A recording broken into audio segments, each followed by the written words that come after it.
Okay, here it is 6 days later, and this column here is the tap water, these two rows. These two rows have water that was microwaved, and these two rows have water that was boiled on a gas flame. And here's the plants that were planted, the diagram. You can see the first row, the habaneros,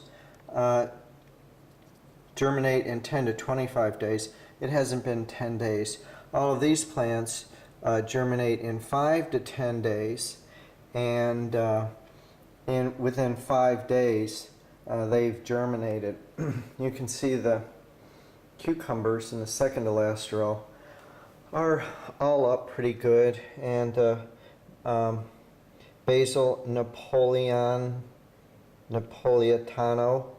has germinated all across, except for this one square in this corner, which it still could. It has 5 more days.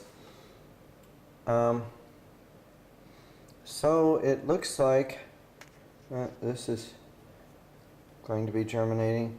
It looks like there's no difference that I can tell between tap water,